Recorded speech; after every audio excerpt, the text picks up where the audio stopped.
আমাদের কোনো বাড়িঘর ছিল না। আচ্ছা। বাপের শুধু চাকরি করতো সিটি কর্পোরেশনে। ওই বাপ মারা যাওয়ার পরে মনে করেন আমরা কোয়ার্টারে থাকি, এখনো কোয়ার্টারে থাকি আলহামদুলিল্লাহ। ওই বাপ মারা যাওয়ার পরে মনে করেন অর্থর দিক দিয়ে একটু সমস্যা পড়ে গেছিলাম। ফ্যামিলির দিক দিয়ে মনে করেন চলার মতন প্রথমে একটা অ্যাবিলিটি ছিল না। তারপরে মনে করেন নিজের একটা কাজকর্ম বসতে পারিনি।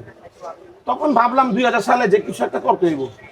যে কাজ করি যে অল্প বেতনে কাজ করতাম, মানে এই ধরুন দোকানে বা কারখানায় অন্য বিভিন্ন জায়গায় আমি অনেক কাজ কাম করছি। আমার অনেক পেশার সাথে আমি জড়িত আছি ছোটোবেলা থেকেই। এটা আমার এলাকার মানুষও জানে, আমি কখনো বসে খাই নাই। তা আমি সবসময় চিন্তা করছি যে কোনো একটা পেশা করে উঠতে হইব, এলা কাজ করি আর ব্যবসা করি। তখন আমার মাথায় বুদ্ধি হাঁটলো যে কাজ কাম করতেছি কারখানায় এটাতে কাজ হবো না। তা আমি যে কোনো একটা পেশা একটা ব্যবসার ভিতরে লিপ্ত হই। এই তারপর আমার মাথায় বুদ্ধি আসলো যে আমি না, আমাদের এক ভাই বেড়াদার করতো চকবাজারে, পথটা অনুসরণ করে যেমন আমিও চকে একটা দোকান দিলাম, যে না আমি চকে একটা দোকান দেই, মোটামুটি দেখি কি করা যায়।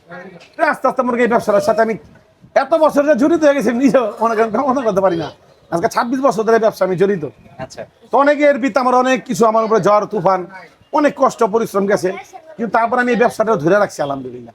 এই মুড়ি ভর্তা তো যে 26 বছর আগের কথা বললেন, তখন তো মুড়ি ভর্তা জিনিসটা মানুষ বুঝতোই না না না না, এই মুড়ি ভর্তা জিনিসটা বুঝতোই না। যদি গর্বের সাথে বলতে হয়, চকবাজার এই মুড়ি ভর্তা আমরা জন্ম দিছি। আচ্ছা। আমার আগে আরো একজন আছে, আমি বললাম না যে আমি আগে জন্ম দিছি, আমার আগে আরেকজন আছে, ওর বাবা করতো, নাম হইলো ভান্ডারি সাহেব, উনি মারা গেছে। তারপরে আবার ওর ছেলে আছে কালু, বিদেশ করছে, ওনারা এই ব্যবসাটা করতো। এত কিছু নেই, গিলাগুলজি ব্যস্ত তো নেই, তিল্লি পিন্ডি ওরা ব্যস্ত না, এই গরুর আইটেম ব্যস্ত না, শুধু গিলাগুলজি ব্যস্ত আর হলো মুড়ি ভর্তা আলুদম ব্যস্ত। তো ওখানে আমি দেখে একটু অনুরোধ মানে তারপরে দেখলাম, দেখার পরে আমার ভিতরটা ভাগ, চকবাজার তো অনেক বড়, তখন চিন্তা করি আমি যে কোনো একটা কোনায় দিয়ে এই ব্যবসাটা করি। তা আমার ফ্যামিলি থেকে কেউ সাপোর্ট দেয়নি, হ্যাঁ তুই এই ব্যবসা করবি, তখন একটা খারাপ না দেখতে, মুড়ি ভর্তা সব ছেলে মুড়ি ভর্তা, ছেলেরা মুড়ি ব্যবসা, মুড়ি ভর্তা, তুমি একজন পুরান ঢাকার ছেলে, স্মার্ট ছেলে হয়ে তুমি মুড়ি ভর্তা বেচবা না, এটা ঠিক হলো না। তখন আমি না, আমি কিছুদিন করি, আমার মন চেতে সেটা করবার লেগা, আমার মনে হয় আমি কিছু করতে পারবো, আমার মনে হয় আমি সাকসেস হবো এই ব্যবসাটা দিয়ে, আমি করি। তখন আমার আম্মা আছে, বড় বোন আছে, তারা বলে আলহামদুলিল্লাহ, যা তুই তো কোনো কাজে শর্মাস না, যা আলহামদুলিল্লাহ আল্লাহর নাম দিয়ে নাম। তখন মনে করেন 800 টাকা পুঁজিলে, আমি 800 টাকা পুঁজিলে এই ব্যবসা নামছি। এই চকবাজার 800 টাকা পুঁজি নিয়ে নামছেন, তখন তো 800 টাকার মূল্য ছিল, অনেক মূল্য ছিল ভাই। তখন মুসুরি ডাল ছিল মনে করেন 24 টাকা কেজি, সয়াবিন তেলের কেজি ছিল 24 টাকা 25 টাকা, 1 কেজি চাল ছিল 10 টাকা 12 টাকা।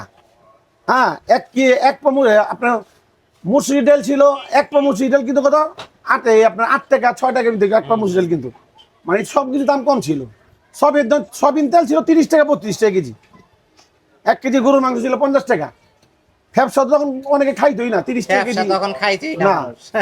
তখন মনে করেন এই ব্যবসা, তখন আমার মাথায় বুদ্ধি আসলো যে না আমি যে একটা কিছু করি। তো না আলহামদুলিল্লাহ আমি এই ব্যবসা যখন দিয়েছিলাম, তখন আস্তে আস্তে আস্তে আস্তে করতে করতে 4-5 বছর হইলো এই ব্যবসা করলাম, বিয়ে শাদী করলাম, বুঝছেন। বিয়ে শাদীর পরে এই যে আমার এই ব্যবসা, তারপর আমার ওয়াইফ আইসা মোটামুটি সে একটু বুঝা নিল,